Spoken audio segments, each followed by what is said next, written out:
99.9 KTDY, the best variety of the 80s, 90s, and today. And Taylor Swift, Wildest Dreams at 7:15 at CJ and Deb. And I am so delighted that the Krewe of Rio is up in here. First off, let me introduce everybody. Board President, am I right? Larry Como is in here. Now, you work for Acadiana Security Plus. Correct. Okay, but when it comes to Rio, you are it. Okay? That's it. All right. Rachel, I should have started with the lady first. Rachel is here, and Rachel is, your last name, I'm going to try to get it right, Sudel? You got it. You got it. And I would imagine that your husband is not from Kaplan. No. With a he's name not. like that. No, he's not. Okay, No. all right. Good to have you here. Now, you are PR for the Krewe of Rio, right? Yes, I sure am. Okay, and then this guy, Blaine is with us. Now, Blaine, last name Como? Correct. Okay, and you are the parade governor. Right. I'm not even sure what that means, but we're going to find out. All right. Okay. Deb and I wanted to get you guys put on one hell of a parade in this town. It's one of the great parades, and we wanted to get all of you in here because we've heard so much about parades this year. Parades being canceled, St. Martinville parade canceled, the New Iberia parade canceled. You know, you've heard people say that, well, they're not throwing as much this year. So there's so much talk about that kind of stuff. We as individuals, average Joes, trust me, we go out and we have an adult beverage and we catch some beads. We have no honking clue as to how to put on a successful Mardi Gras parade. So as you can see in here, we have cameras. You're being videoed. Don't let the cameras throw you. And sometimes we'd like to throw the cameras. But we're calling this, and I got to get my notes. We're calling this the making of a successful Mardi Gras parade 101. Okay? Nice. And if anybody knows how to do it, the Krewe of Rio knows how to do it. There are a bunch of people who know how to do great parades. But, you know, when you guys do yours, on the weekend that you do Rio, hotel rooms fill up to 90% capacity. That's amazing.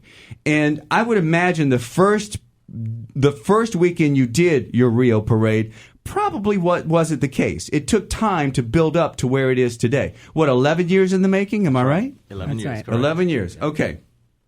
Blaine, first off, I want you to squelch a rumor. I want you, the perception was, well, we went to Rio and we didn't catch as many beads. I was looking on Facebook and everything and social media. I want you to say the real deal about that right here, right now. All right. Well, good. I'm glad we're going to get this subject right out the gate because, you know, it's kind of funny. People are texting me during the parade, hey, that was a good first pass. Yeah. You know, like you need to make a second pass for us to catch enough bees this year. And so that was kind of, you know, on social media as well. We had some afterthoughts about that. And, you know, this year was sort of different than all other years for the parade, you know, for the Krewe of Rio, in that normally we hope for a good crowd. I mean, that's our intention is to have a great parade for a good crowd, and we kind of pray for a great crowd. But this year when we showed up, we had no idea we'd have like the crowd of the year.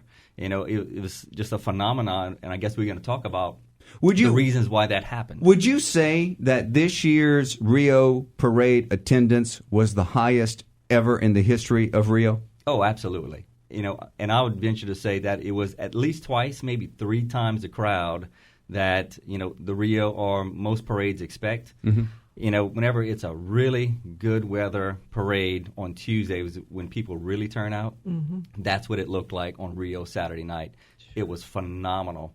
And so, you know, so proportionately, you know, if you're a bystander and you normally catch 3 bags of beads and throws and toys and stuff, and now there's 3 to 4 times the crowd, well, proportionally, you're going to get, you know, 1/3 or 1/4 of the beads. Of course you're going to catch less. I had people say, well, I only caught a half a bag, you know, of beads instead of 3 bags. I'm like, well, okay. What do you want me to do about that, you know? But Now, look, I'm going to say, I want, because, this is going out live, of course. This is being recorded. We're videotaping this, and it'll probably end up everywhere on Earth and later on today or tomorrow. So if I ask, I want to say this publicly, and to all of you in the room, if I ask anything that you don't want to answer, just say, we'd rather not talk about that, okay? Because I don't want to step on any toes. The beads. Mm-hmm. Let's talk about the beads. All right. Who pays for the beads? Well, that's a good question because, we take little polls at work. We take polls, I hear things at lunch sometimes, and so I ask questions. I don't mind getting in people's faces, strangers, and just asking stuff like that. But, where do beads come from? Definitely not the stork. Yeah. I'll tell you that. But I've had answers from, I guess the Tourist Commission gives the beads. Or, that must come from... beads for less, beads galore, all the bead shops. Crystal Cottage. Yeah, Crystal. They give you these beads to throw in the parade. And I'm like, right, okay. But where do beads actually come from is every single crew member has to buy beads in order to ride. And that goes for all crews. And so every crew member gets a spot to ride on the float, and that costs them a certain amount of money per year just for that rider spot. So you have membership dues. Right. Then on top of that, you have to pay to ride the float. Correct. And you have to pay as an individual, as a member. You have to pay privately for all of your throws. Right. And we don't mind mentioning about what it takes for a minimum rider package to throw in our parade, and that's about $600. And so if you multiply that times 652 riders that we had this year. People are doing the math right now on their little calculators on their phone. They're going, a lot of money. Holy smokes, are you kidding me? And that's just the average of what we bring to a parade. And, we estimate that whenever people bring outside throws, they order stuff from online. They bring, this year, all the maracas and all the special throws that we had this year. That number goes over $500,000 worth of throws. And then I'm sure there's security and insurance and permitting.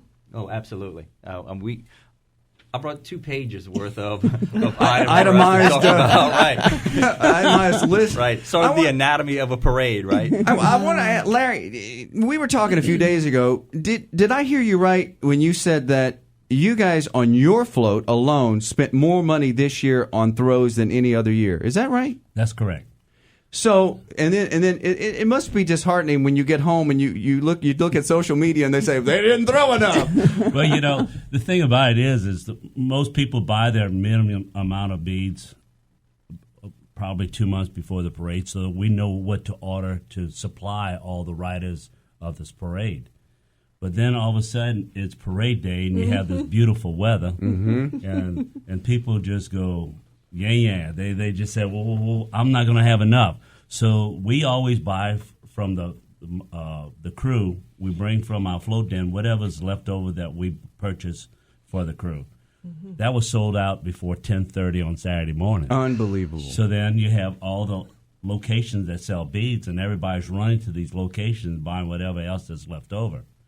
So it's not only the day that we order beads 3 months in advance. You're getting beads hours before it's time to roll. Especially when the weather was like it was this year. And then, of course, the media this year, for some reason or another, just kicked in. And it didn't matter what radio station, what TV station that you turn on the 2 weeks before the Mardi Gras, and it was Rio Parade. And it was just amazing to us how for the last 10 years we've been trying to promote our parade because it's the weekend before.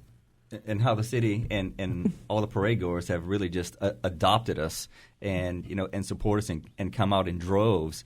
You always hope that they show up. Nothing guarantees that people are going to show up for the parade, right? Sometimes you build it and people don't like it, right? And they don't show up. That's right. But it just keeps getting bigger and bigger. And one of my jobs as parade governor to make sure that we have unique things to keep bringing people into the parades. And so. Yeah, so the city has adopted us, and we're just very happy about that, and just want to do the best that we can, for all the parade goers, and sort of show our, just show them how much we appreciate them coming out. Well, Rach, I got an itemized list here of what it costs to put on the Rio Parade, and I got to tell you, I did one of those. What? Floats cost $30. Now, and you guys have a reputation of having nice floats, and this year they were all lit up with LED lights. We understand that the International Space Station saw y'all. Yes. NASA called. Yes. Floats are $30,000 each. They are, and they're maintained through the year. We hire local artists to continually update them. We had new floats this year. We had new painting done this year. I mean, it's an all year thing. Mardi Gras is all year for us. $30,000 per float times 24. You had 24. Mm-hmm. That's $720,000. That's almost $1 million before you even stock it. Yeah, before you even. And that doesn't even include the house that we put it in for all year. You get to see these floats for one time, night. Yes, one night, and then we put it back to sleep for a whole year. Unbelievable! Yes. That is unbelievable. Let's see. What else I wanted to ask you about? Look, face painters. Now, you see all the riders on the Rio floats, and their faces are painted, and you think, oh, well, somebody just painted that. It's no big deal. Listen to this. $20 or $25, depending on who painted faces. And a tip. Don't forget the tip. And a tip. So this is a conservative number. 652 riders, the 5 or 6 face painters in this town who spend their money in this town received from Rio $13,040 just for face painting. Folks, if you're listening to this morning, does that not blow you away? That's just for face painting. Steve Wiley and I don't make that in a year. Food and drinks bought for the floats from establishments here in this community. $1,000 worth of food per float. And from what I understand, people got so nervous. The weather was great. The crowds were like 20 deep. They were eating and drinking like crazy. I heard halfway the food was gone. Oh yeah, we had to fuel up to throw all that. Our friend at a business about halfway along the parade route said, "Look, guys, you sold me out halfway during the parade." He goes, "Normally I supply food for everyone." Here in the Bayou State Pond parking lot. Don't mind, plugging him. Sure. And he said, halfway during your parade, we were out. I know. That many people. What you do to us. Now, Larry, tell me about costumes. They don't just happen. Y'all just don't run up to Target and get some costumes. Tell me about the seamstresses that you employ and all that. Well, we have a company called So What that does all the seamstry for all these costumes. And, of course, the first year was in 2005. She had over 190 costumes she had to build the first year, make. And every float has a different color. It's become a theme thing. Just like the color of the costumes are different, then the beads, we have a theme bead that's a different color also. So, but getting back on the subject of her sewing, every year people either rip their costume or we have new members that come on. In fact, this year we had the largest new membership ever, and I think she had to do somewhere like 150 costumes this year. Now, this is all local people. It's not going out of state somewhere. It's where you mail all of this stuff. It's all local. Everything that we do, beads, costumes, everything is local. So it's coming back to the community. It's the dollar spent in this community. And don't get me wrong. It's not just our parade. You have all the other Southwest Mardi Gras Association parades starting on Friday night, Saturday, Tuesday parade. All of this is all done by all the Mardi Gras associations here in the area. It's a collective effort. Absolutely. It is. A very good brotherhood of But I was reading $10,000 a year just on costumes. Just on costumes. Right. At least. What is this? 350 members pay $500 each every year just to have a spot to ride the floats. That's $175,000. Deb, did you have any idea? I didn't know the totals, but it certainly adds up quickly. There's so many things that you just don't realize. Cajun Field Security, $2,500. The school bus drivers to bring folks from Cajun Field to the parade, $1,300. Marching bands, $15,000 just on marching bands. How much? I've got this list here. I haven't put a calculator to it, but how much do you guys, if you care to say, how much do you think it cost when it's all said and done? What's the bottom line to put on the Krewe of Rio fabulous parade? It's staggering. And Blaine, for you to say that, it must be staggering. If we were a crew fresh out of the gates doing this as year one, right? It's over $2 million, right, in floats and to store the floats and to and to all the members to do everything on this page that you're looking at. But, of course, we get to have the floats year after year, and so it doesn't cost us $720,000 a year for the floats, right? They depreciate year after year. Sure. The whole accounting of it all. But just to get a parade on the streets year after year is about $1 million.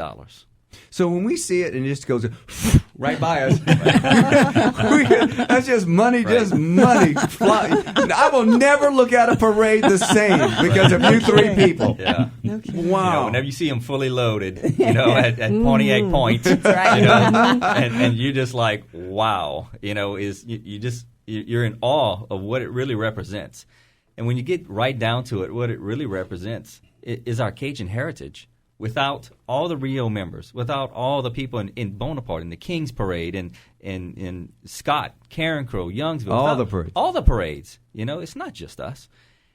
If it wasn't for the members and the volunteers that put this all together, there is no Mardi Gras. That's right. And that's really the thing that we want to sell here today. Is this is Mardi Gras. We bring it. We're proud of it. It's our heritage, and we celebrate it. And it costs a lot of money to celebrate it. And we wanted to give people just an inkling of what it takes, and also to encourage volunteerism for your local crews.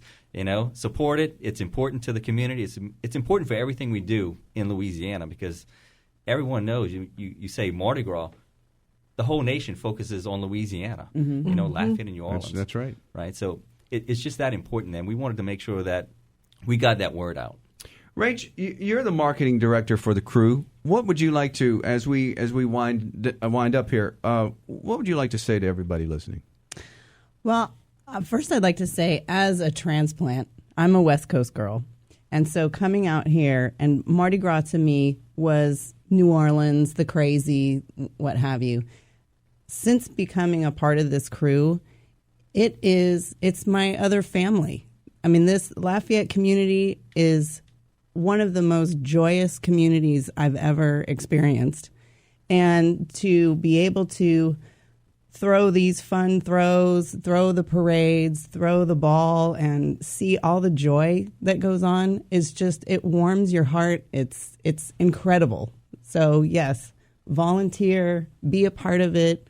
Let's keep this movement going. The fact that we had that many people at the parade was awe-inspiring. We loved it. Being from out of town, before you arrived here, yes, what did you hear about Mardi Gras? What was your take on Mardi Gras? Oh, well, the X-rated parts, the crazy Bourbon Street, blah, blah, blah. And I went to experience that, and that was all well and fine. But once I came back here, experienced the Lafayette Mardi Gras, you won't find me in New Orleans. It's the best, isn't it? It is. I absolutely love it. It's safe. It's family driven. It's just nice. It is. It's just nice. People. There's a loving community, man. It is, and you feel it. Yeah, you do. You do. Even during a time like Mardi Gras, when you've got a lot of people from out of town in here. Yep. Everybody just tends to get along. It's just nice. It's nice. It's a great place to enjoy Mardi Gras. I want to thank you three for being here. I think you've enlightened us all. Go ahead, Blaine. I do have a final thought here. Sure. And that is... I'm sorry, Blaine, we're out of time. Right. I'm used to it, right? And that is, there's a festival going on, this weekend that has had, its ups and downs because of weather-related problems over the past, few years. And that's the festival at Cajun Field. Come out and support it. It's had rainouts. It's had, very cold weather. And that festival is not put on by the city or the state of Louisiana. That is put on by volunteers on behalf of bringing people in to celebrate Mardi Gras. And so I do need to put a plug in for those guys that you need to turn out for the festival. It's important for the success of Mardi Gras in Lafayette. And to all the crews, all the volunteers, all the police officers, whatever city you're in, we just a lot of great parades, a lot of people who do great work to encourage tourism to our area. We want to thank all of those people, all crews and all parades and all folks who volunteer, all the EMTs who have to stand by and leave their families along the parade route to work. And thank you three for enlightening us. As I said earlier, I looked at this itemized sheet, and I was like, I couldn't believe it. I couldn't believe what it costs to put on, and this is just the monetary part. What about the volunteers and their time? That's worth something too. So again, thank all of you, and congratulations on a really kick butt 2016 Rio parade. Thank you very much. Thank you. Very much. All right, it is 7:35.